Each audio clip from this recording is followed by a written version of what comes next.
बिस्मिल्लाहिर्रहमानिर्रहीम अस्सलामुअलैकुम। This is me Mohammad Bilal and welcome to my YouTube channel MBA mathematical society. So नाज़रीन, आज भी मैं आपके सामने एक बहुत ही खूबसूरत वीडियो के साथ हाजिर हूँ जिसमें मैं आपको ये बताऊँगा कि हम किस तरह क्वाड्रेटिक इक्वेशन को bye completing square method solve कर सकते हैं। तो नाज़रीन, आपसे दरख्वास्त है कि वीडियो को एंड तक ज़रूर देखें, वीडियो को लाइक शेयर करें और चैनल को सब्सक्राइब करना ना भूलें। आज का हमारा टॉपिक है क्वाड्रेटिक इक्वेशन के हवाले से, जो कि हम कंप्लीटिंग स्क्वायर मेथड के ऊपर बात करेंगे कि how to solve a quadratic equation in single variable by completing square method. So इसके लिए हम एक क्वाड्रेटिक इक्वेशन पिक करते हैं। सो क्वाड्रेटिक इक्वेशन को हम कंप्लीटिंग स्क्वायर मेथड से सॉल्व करेंगे। So completing square method quadratic equation है जी 4 minus A divided by 3x plus 1 is equal to 3x square plus 5 divided by 3x plus 1। ये हमारे पास एक क्वाड्रेटिक इक्वेशन है जो कि स्टैंडर्ड फॉर्म में नहीं है। सबसे पहले काम हम ये करेंगे कि इसको स्टैंडर्ड फॉर्म में लेके आएंगे और सबसे पहले हम सोल्यूशन में लिखते हैं given equation 4 minus A divided by 3x plus 1 is equal to 3x square plus 5 divided by 3x plus 1। So नाजरीन, अब हमने इसको स्टैंडर्ड फॉर्म में चेंज करना है। स्टैंडर्ड फॉर्म में चेंज करने या रिड्यूस करने के लिए हम काम ये करेंगे कि इसके डिनोमिनेटर में 3x प्लस 1 जो सिमिलर टर्म आ रही है, जो फ्रैक्शन डिनोमिनेटर में 3x प्लस 1 आ रहा है, पहले हमने इसको ख़त्म करना है यहाँ से। सो इसको यहाँ पे रिमूव करने के लिए हम काम ये करेंगे multiplying by this element on both sides. So multiplying by 3x plus 1 on both sides of the above equation या given equation we get 3x plus 1 multiply कर देंगे दोनों तरफ तो कुछ ऐसी फॉर्म बन जाएगी। अब 3x प्लस 1 को फर्स्ट एलिमेंट 4 से मल्टीप्लाई करेंगे तो 4 मल्टीप्लाई बाई 3x प्लस 1 आ जाएगा और 3x प्लस 1 को second element 8 divided by 3x plus 1 से मल्टीप्लाई करेंगे तो minus 3x plus 1 into 8 divided by 3x plus 1 और राइट हैंड साइड पे एज इट इज आ जाएगा। अब 3x प्लस 1 को 8 वाली टर्म जो न्यूमरेटर डिनोमिनेटर में सिमिलर टर्म्स ये कैंसिल हो जाएंगी और राइट हैंड साइड पे भी 3x स्क्वायर प्लस 5 के साथ जो न्यूमरेटर डिनोमिनेटर में सिमिलर टर्म्स हैं ये कैंसिल हो जाएंगी। तो रिजल्ट में हमारे पास 4 multiply by 3x plus 1 minus 8 is equal to 3x square plus 5 बचेगा। अब नाजरीन, लेफ्ट हैंड साइड पे देखें, माइनस 8 और 4 दोनों कांस्टेंट है, दोनों को सॉल्व करने से माइनस 4 आ जाएगा। So 12x minus 4 equal to square plus 5। ये हमारे पास यहाँ तक इक्वेशन पहुंची।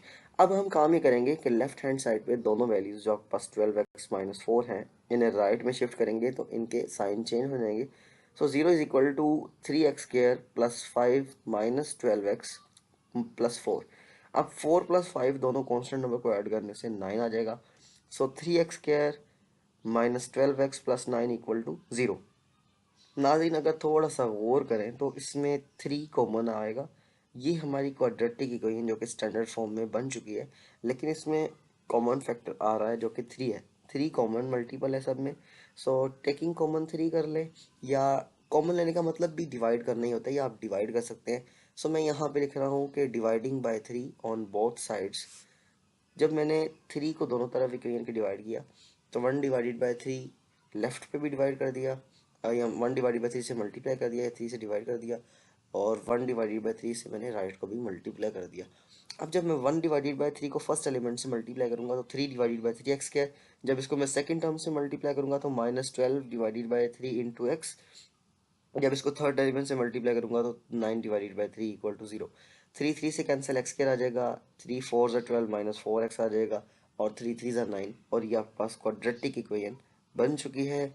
अब हम इसको कंप्लीटिंग स्क्वायर मेथड से सॉल्व करेंगे। सो कॉमन लेने के दौरान हमने एक्स स्क्वायर के कोएफिशिएंट को 1 बनाना था, वो हमने बना दिया। अब हम काम ये करेंगे कि कॉन्स्टेंट टर्म जो कि 3 है इसको शिफ्ट करेंगे राइट हैंड साइड पे।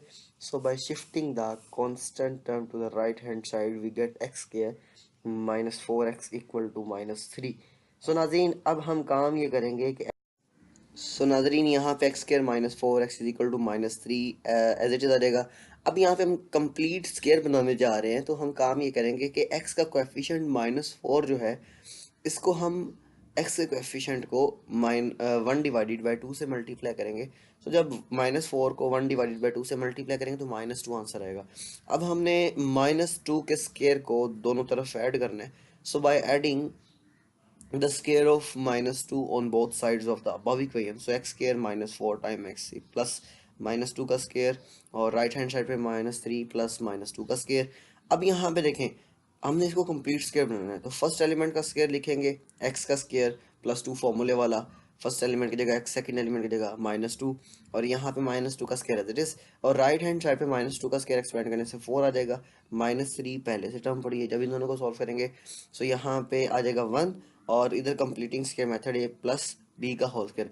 अब यहाँ पे a x पड़ा हुआ है, b -2 है, तो a प्लस बी का whole square is equal to 1 आ जाएगा। सो यहाँ पे हम एक आइडेंटिटी पुट कर रहे हैं, a प्लस बी का whole square equal to a square plus 2ab plus b square. So यहाँ पे देखें जब प्लस माइनस को मल्टीप्लाई करेंगे तो x -2 का whole square is equal to 1 आ जाएगा। सो नाज़रीन हमें x की वैल्यूज को फाइंड करना है। सो टेकिंग स्क्वायर रूट, हम दोनों तरफ स्क्वायर रूट अप्लाई कर देंगे। जब टेकिंग स्क्वायर रूट अप्लाई करेंगे तो स्क्वायर रूट ऑफ x -2 का whole square is equal to square root of 1, x की पावर 2 थी तो प्लस माइनस की फॉर्म में इसको हमने लिख दिया।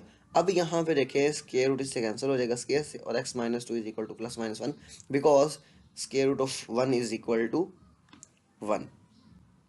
सो अब यहाँ पे देखें प्लस माइनस की फॉर्म में है, there are two possibilities. So this gives x -2 is equal to 1 and x -2 is equal to. जी नाज़रीन, तो अब हमारे पास दो पॉसिबिलिटीज है, इधर we can write x -2 equal to 1, और we can write x -2 equal to -1। So यहाँ पे ये दो पॉसिबिलिटीज है, एक दफ़ा हमने प्लस की फॉर्म में और एक दफ़ा हमने माइनस की फॉर्म में लिख दिया। अब टू लेफ्ट हैंड साइड पे नेगेटिव है, राइट में शिफ्ट करने से पॉजिटिव, इसी तरह टू यहाँ पे नेगेटिव, राइट में शिफ्ट करने से positive. So 2 + 3 is equal to 2 + 1 is equal to 3 आ जाएगा, और यहाँ पे 2 - 1 इज इक्वल टू 1 आ जाएगा। सो यहाँ पे ये दो रूट्स आ चुके हैं, 3 और 1। ये दो अननोन वेरिएबल की वैल्यूज हैं जो कि हमने bye completing square method find करनी थी। अब हम इसको सोल्यूशन सेट की फॉर्म में लिखेंगे। Hence the solution set of the given quadratic equation in the form of curly brackets 3, 1। So class yeah, so thanks for watching this video। नाज़रीन इंशाल्लाह आइंदा भी मैं इसी तरह आपके पास इंफॉर्मेटिव वीडियोस के साथ हाजिर हूँगा। तो अब तक के लिए इजाज़त दीजिएगा। अल्लाह हाफिज़।